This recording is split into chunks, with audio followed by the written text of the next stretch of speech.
Bon, ça fait un moment que j'étais pas venu devant vous pour refaire un point sur la situation, on va dire, plus financière et journalistique du média depuis mon arrivée. Donc, comme vous avez dû vous en rendre compte, on n'a pas chômé. On a à peu près consolidé la machine. Maintenant, il faut qu'on se développe et qu'on invente de nouveaux programmes. Donc, on a continué à travailler malgré on va dire la taille réduite de l'équipe, mais j'espère en début d'année qu'on embauchera d'autres personnes, d'autres journalistes, un community manager. Et surtout, on s'appuie sur un nouveau site qu'on lance cette semaine, donc que vous allez découvrir et qu'on va améliorer au fur et à mesure. Et ce site, c'est vraiment le vaisseau amiral du média. On va pouvoir beaucoup plus communiquer avec les sociaux, avec les internautes, et on va être beaucoup plus souple et réactif à l'actualité. Donc on va développer les lives, on va travailler sur ce site, on va développer l'investigation. Et pour tout ça, évidemment, on a besoin de fonds.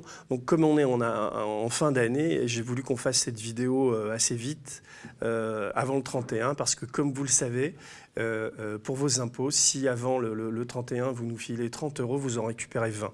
Donc, c'est franchement une bonne affaire pour nous et une affaire pas trop mauvaise pour vous, parce que vous aidez véritablement à nous faire exister et surtout à faire perdurer ce que je considère, moi, depuis que je suis ici, parce que j'ai découvert cette grande liberté, la première télévision, web télévision de service public. On est beaucoup plus un service public avec l'argent des 18 000 sociaux et puis des dons que le sont les soi-disant services publics aujourd'hui, qui sont plutôt des services publics de la Macronie et qui sont devenus des entreprises, pour la plupart, de propagande. Je ne veux pas jeter les bébés avec l'eau du bain, mais quand même, ce qu'on vit depuis le début des grèves, ce qu'on vit depuis le mouvement des Gilets jaunes, c'est quand même une horreur médiatique. Je me souviens de Viviane Forester qui avait fait l'horreur économique il y a très longtemps. Là, on est dans une horreur médiatique. L'histoire rendra compte de ça un jour, j'espère. Et elle rendra compte, peut-être, on verra ce que nous, on va devenir. Mais moi, je pense vraiment qu'on peut devenir cette télé du futur. Et je n'avais pas du tout cette croyance avant de venir ici. Ici, j'ai rencontré beaucoup de liberté, j'ai rencontré une équipe super motivée, et malgré les difficultés, je m'y sens bien. Mais évidemment, le financement, donc là, le financement dépend beaucoup de vous et des dons dans un premier temps. Et puis, l'année prochaine, on va s'ouvrir à d'autres modes de financement. On va transformer l'association en société coopérative à intérêt collectif. Vous savez tout ça si vous êtes sur les forums. Donc voilà, on a besoin de vous et on fait cette émission pour ça aujourd'hui. Donc moi, quand j'ai découvert le média, bien avant d'y venir, je suis allé évidemment sur Internet et j'ai cherché et j'ai rien trouvé. Enfin, c'est complètement le bordel. Je me suis dit, mais comment cette web télé peut exister avec autant avec un site audio, un site... Enfin, vraiment, je ne m'y suis pas retrouvé. Et la première chose que j'ai dite quand je suis arrivé, c'est il faut faire un site qui centralise quelque chose de nouveau. Et j'ai eu la chance de tomber sur toi. Non, c'est vrai, oui, c'est ton job ici. Et on a ce site qui sort cette semaine. Donc moi, je suis hyper content et j'aimerais que tu nous en parles. Oui, alors pour l'historique du média, effectivement, il y a eu 20 000 péripéties par rapport à ce site internet. Et moi, je suis très contente que la première chose que tu aies fait en arrivant, ce soit de demander à ce qu'on en ait un vrai, enfin. Et donc, ça va se faire. Et donc, ça, on en est plutôt content. Mais il faut bien voir qu'en fait, c'est que le début, dans le sens où on va enfin avoir un site où on aura nos contenus, où les choses seront à jour, qui sera beaucoup plus lisible que ce qu'on a actuellement, et qui potentiellement aussi nous permettra de prendre un peu plus notre indépendance par rapport aux réseaux sociaux ou même par rapport à YouTube. Il suffit de voir ce qu'on a eu la semaine dernière. Voilà. Donc ça, c'est ce qu'on va voir cette semaine.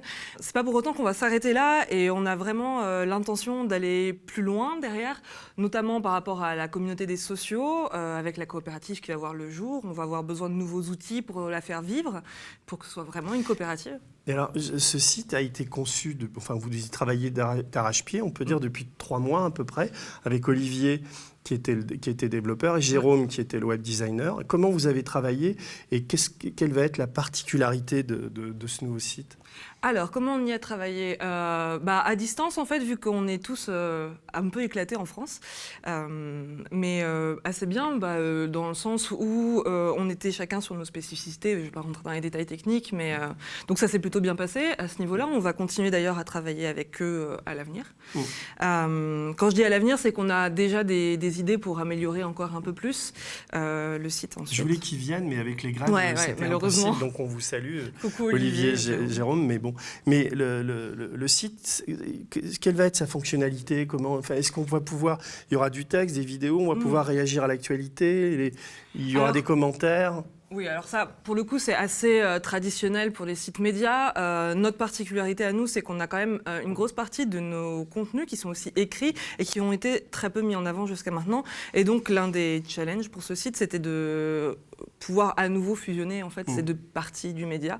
Donc le média télé, comme la plupart des gens le connaissent, et aussi tout ce qui est enquête écrite au long cours, des dossiers, mais aussi de l'actu un peu plus vive. On va améliorer d'ailleurs à ce niveau-là parce qu'il nous manque encore certains modules pour réagir à chaud à l'actualité quand il y en a besoin, comme c'est le cas en ce moment. Ouais. Après, le reste, effectivement, il y a la possibilité de commenter.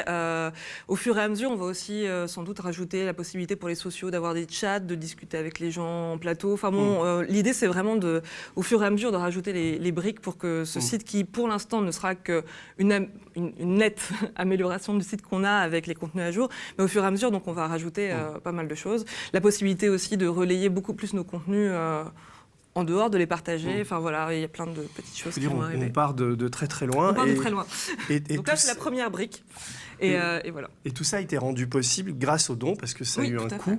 Le budget, c'était de l'ordre de 30 000 euros. Le premier budget, donc, pour le site qui sort là, c'est 30 000. Et on remet 15 000 encore là, après. On veut développer une application et on va de plus en plus aller vers une autonomie pour dépendre de moins en moins des réseaux sociaux et de YouTube. Donc, merci beaucoup de continuer à contribuer à l'amélioration de tout ça et la création de ce site qui va devenir notre arme de guerre, quoi. Oui.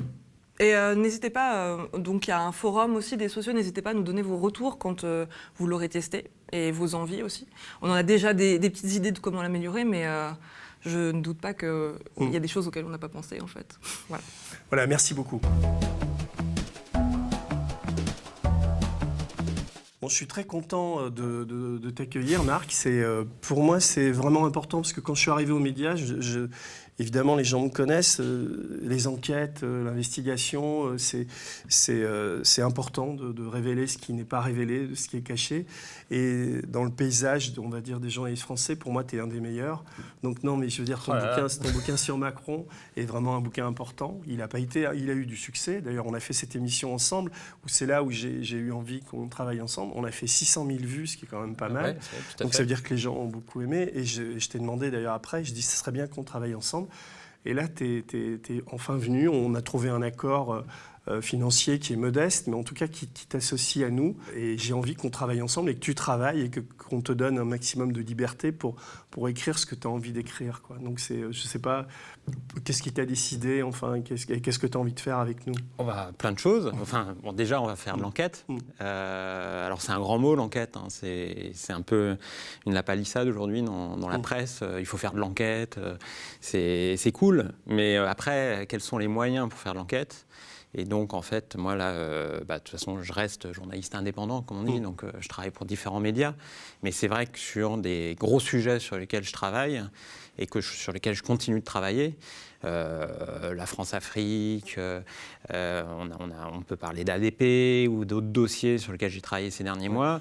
On a vu ensemble, on a brassé une dizaine de sujets assez lourds. Et il n'y a pas 36 000 endroits où on peut travailler dans la plus grande liberté sans se poser beaucoup de questions sur justement les limites à avoir. Et donc, c'est pour ça que j'ai accepté de bosser avec vous, avec toi. Et voilà, en avant la musique. Nos limites, tu les connais, c'est la diffamation, c'est les mêmes limites pour tout le monde, donc on va essayer de faire au mieux de travailler. Tu me connais, je suis très prudent comme garçon. Et donc, tout est vérifié, contredit, comme on dit, le contradictoire. Et donc, il s'agit vraiment de faire faire de l'enquête, la base du journalisme. Et effectivement, moi, ça va mettre une nouvelle fenêtre d'expression par rapport à d'autres collaborations que je peux avoir. Et tu vas travailler régulièrement. On a un contrat sur, on va dire, à peu près une année jusqu'à l'été. On espère que ça va perdurer. Ça va dépendre des moyens et de comment on s'en sert. Oui, il faut que les gens comprennent qu'effectivement, l'enquête, ça demande du temps, ça demande de l'argent. Et en gros, plus vous soutenez le média, et plus je peux travailler pour vous d'une certaine manière. Non, mais c'est exactement ça. Et donc, on sort un premier truc cette semaine, la semaine qui vient. Tout à fait. Voilà. Donc voilà, je suis ravi et j'espère que ce mariage va durer. Écoute, moi aussi. Et, après, c'est les internautes et les lecteurs qui jugeront. Donc on est dans l'investigation avec Marc, mais on a démarré un gros travail avec Maxime et son frère Alexandre Renaï sur les questions de fiscalité. On a lancé plusieurs enquêtes avec eux. On a sorti Lubrizol là, récemment, qui n'a pas été tellement repris par la presse, mais qui révèle quand même que d'un côté, Lubrizol promet une obole de 50 000 € aux gens qui sont punis par leur pollution, mais qu'en même temps, il défiscalise à 600 millions, ce qui est quand même incroyable. Il y a toute une communication du gouvernement autour de ça. Ça n'a été pas repris par la presse, mais c'est un travail qui est d'une exclusivité du média. Et on travaille, c'est surtout Maxime et Alexandre qui travaillent.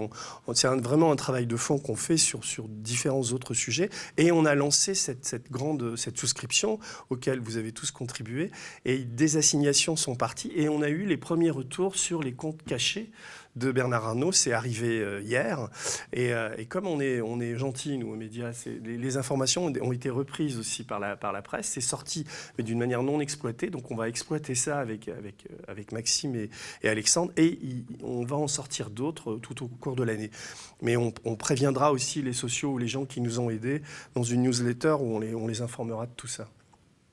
C'est aussi la raison pour laquelle je suis venu aux médias et pour laquelle je vais bosser avec vous, c'est que travailler sur les grands patrons, les grands capitaines d'industrie qui sont aujourd'hui, pour certains, propriétaires de presse, c'est quasiment impossible dans la presse.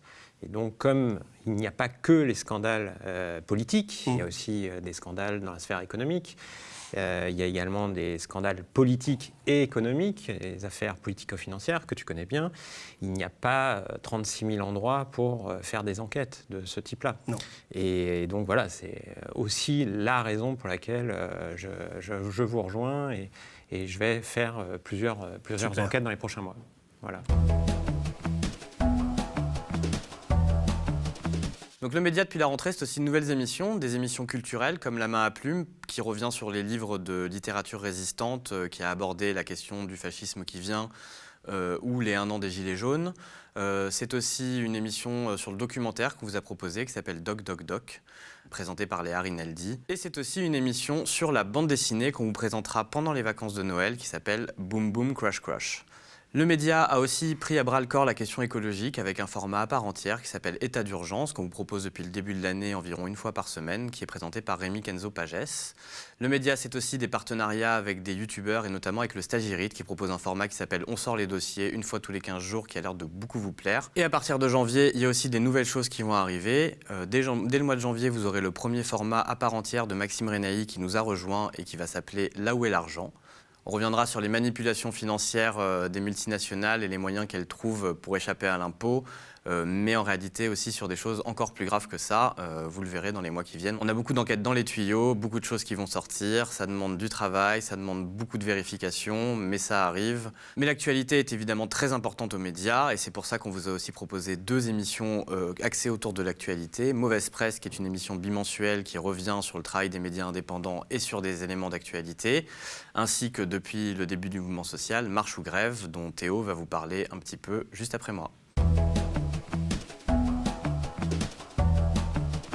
Le média est le média des luttes, c'est dans notre ADN. Alors quand le mouvement social en cours contre la réforme des retraites et plus largement contre la politique économique pro-riche du gouvernement d'Emmanuel Macron a commencé, nous sommes dit, c'est notre place, nous devons le raconter, le chroniquer. Le média doit devenir le hub, le QG de tous ceux qui se battent pour une retraite plus juste et pour une France plus juste.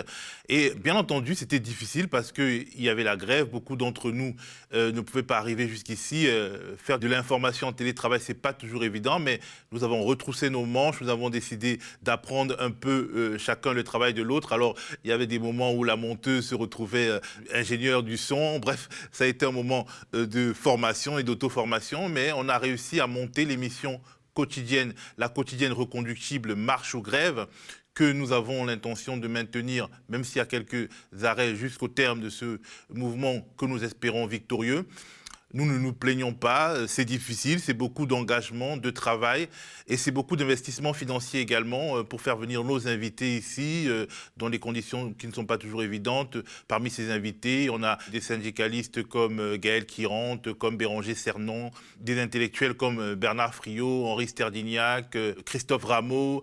Bref, il est question pour nous d'accompagner ceux qui luttent, mais également ceux qui pensent à l'après-lutte, à une sorte d'alternative à ce néolibéralisme qui provoque des crises sociales sans fin. Nous nous sommes engagés dans cette couverture tous azimuts de l'actualité sociale, de ce mouvement social, alors même que notre équipe n'était pas au complet, pour une bonne raison. Yanis Mamdi, qui était un de nos piliers ici, est parti travailler pour un autre employeur, pour une société de production qui est amie du média et qui creuse son sillon dans l'investigation exigeante. Il s'agit de première ligne. Nous sommes contents pour lui. Nous lui souhaitons bonne chance, nous lui souhaitons le meilleur et il sait qu'il sera toujours chez lui aux médias. On vous souhaite de bonnes fêtes, on ne lâche rien. On vous retrouve tous les soirs ou presque pour Marche ou Grève. Et dès le mois de janvier, on se retrouve avec la programmation habituelle du média. Bye.